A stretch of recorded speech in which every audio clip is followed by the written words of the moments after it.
A troca de Bradley Beal é um desastre absoluto para Washington. Vamos entrar em todas as razões, mas primeiro quero começar com a própria troca. Na tela é possível ver a compensação real da troca, em troca de Bradley Beal, um jogador que fez parte de todas as equipes da NBA recentemente e, na opinião de Washington, merecia um Supermax na última temporada. É tudo que conseguiram. Nem vou ler o que obtiveram na troca, pois basicamente não conseguiram nada. Primeiro vamos falar de Phoenix e depois vou reclamar bastante sobre Washington. Então, Phoenix. Na real, não sei se isso ajuda muito eles. Individualmente, quando você fala sobre o ativo, que é Bradley Beal, essa é uma troca excepcional, apenas jogador por jogador.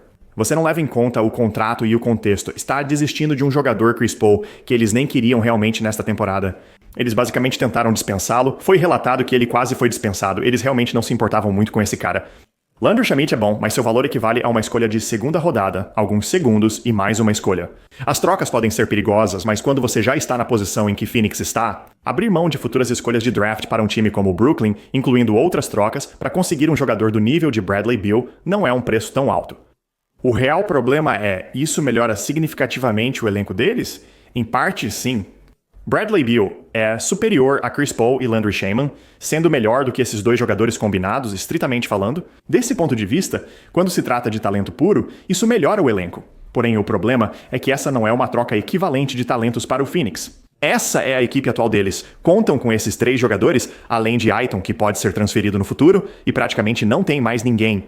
E a combinação desses três caras juntos, apesar de Kevin Durant se encaixar em praticamente qualquer tipo de situação de superestrela, é muito questionável. Booker e Beal são jogadores semelhantes, nenhum deles é um criador de jogadas excepcional, nem mesmo Kevin Durant. E sim, o talento ofensivo geral é fantástico, assim como eram as equipes do Nets com Kevin Durant, Kyrie e Harden. Mas Harden se tornou o facilitador nessa situação, não há facilitador aqui para o Phoenix.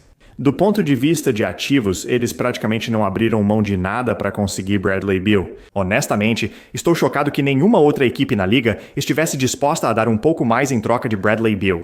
Isso os ajuda, mas em termos de como isso fixa o elenco para o futuro e melhora suas chances de ganhar um título na próxima temporada, realmente não tenho certeza. Não creio que estejam melhores que o Denver agora, time que vimos ter um desempenho de 16-4 nos playoffs. É fácil argumentar que isso é apenas uma atualização redundante, como Bradley Beal é uma versão inferior de Devin Booker. Sim, isso ajuda você a ganhar se Kevin Durant ou Booker se sentarem, ou ajuda ofensivamente, mas defensivamente não vejo isso. Não vejo como Ayton eleva significativamente este elenco, então talvez busquem movê-lo adiante. E no papel sim, acumular estrelas assim, ser agressivo assim faz sentido. Agora, você é Phoenix entrando na segunda era do Avental, onde sua capacidade de melhorar o elenco além desses 4 jogadores é praticamente nula. Você não tem futuras escolhas de primeira rodada, não tem futuras trocas de escolhas, não tem escolhas de segunda rodada, não tem nenhum jovem jogador de interesse algum. A menos que você acredite que DeAndre tenha algum mercado, o que não parece ser o caso, você está preso a um jogador muito talentoso. Mas ainda há uma cláusula de não troca para o restante deste contrato, que é um dos maiores da liga e continuará sendo. Este é o seu time. Se não funcionar, Kevin Durant se machuca? Se você ganha 45 jogos, é a pior franquia da liga por anos seguidos.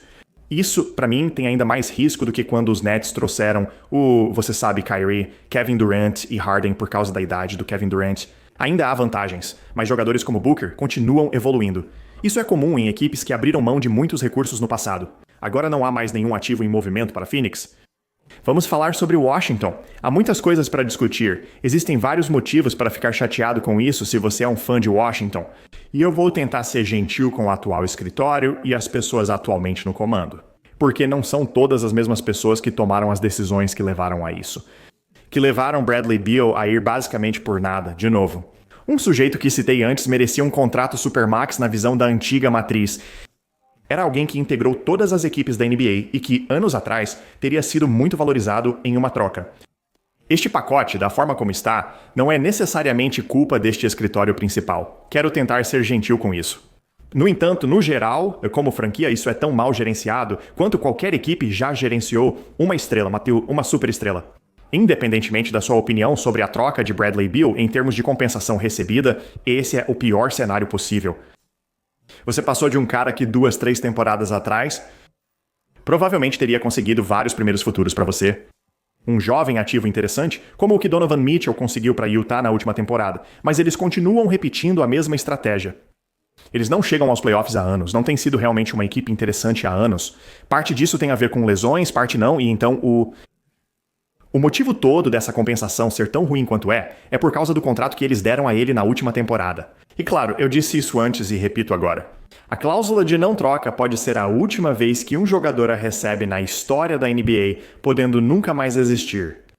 Porque não só Beal teve a chance de se colocar em uma equipe para a qual ele quer ir, seja Phoenix ou Miami, e se forçar a ir para lá. Mas ele também forçou Washington a basicamente não receber nada em troca por ele.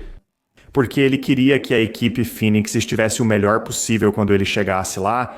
Isso se deve à cláusula de não troca. O contrato é significativo em termos numéricos. Bradley Beal está envelhecendo e menos durável, mas ainda deveria valer mais do que isso. E a única razão para ele não ser é por causa da cláusula de não troca, que ainda é uma coisa quando se pensa no avanço de Phoenix. Ela não desaparece. Portanto, se no futuro precisarem movê-lo ou recuperar esses ativos, não será uma opção. Não posso enfatizar o suficiente o quanto isso é um desastre em termos de gestão e má gestão de ativos neste caso. Isso é para Washington. Não é apenas a compensação que receberam, é que eles ativamente se colocaram nessa situação e a culpa é toda deles. Não é necessariamente culpa dos atuais líderes, mas como organização eles mesmos causaram isso. Essa é uma das negociações mais interessantes que tivemos em muito tempo. Phoenix pode ser muito bom e funcionar. O talento ofensivo pode ser avassalador, mas também pode ser um desastre para ambas as equipes. O Washington agora praticamente não tem direção para seguir em frente. Diferente da maioria das trocas de estrelas, onde você tem alguns ativos e coisas legais para olhar, eles não têm isso nas trocas de escolhas. Talvez você seja um grande fã de Landry Shamet, mas é o pior pacote de troca de estrelas que já vimos. Com exceção, talvez ironicamente, de Jimmy Butler indo para Miami por Josh Richardson. Ainda assim, Josh Richardson provavelmente vale mais do que o Phoenix desistiu. Aula de desastre em gestão de ativos por Washington. Não tenho certeza se é uma boa ideia para Phoenix também. E realmente a última parte disso é o papel de Bradley Beal em tudo isso.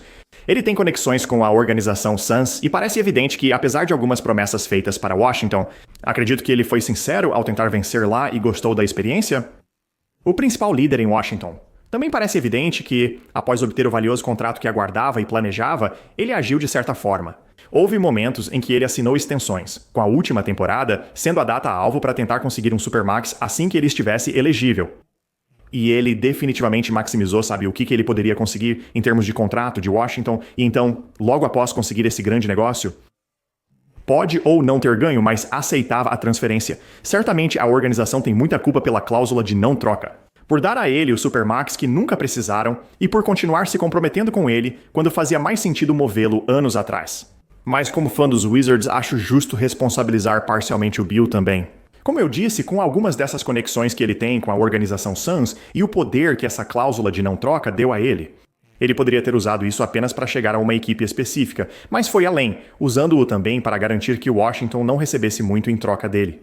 Muitas outras franquias não teriam sido tão leais a Beal quanto Washington, não lhe dando o contrato e tentando negociá-lo bem antes. Acredito que é justo questionar e ficar chateado com o papel de Bradley Beal nessa situação. Potencialmente, especialmente agora que ele foi transferido para Phoenix devido às conexões que tem lá. No final das contas, a maior parte da culpa recai sobre os caras do escritório principal que estavam no comando quando deram a ele o contrato. Mas Beal não é inocente nisso. Estou ansioso para ver como isso vai se resolver. Para ambas as equipes e o impacto que isso terá sobre elas na próxima década.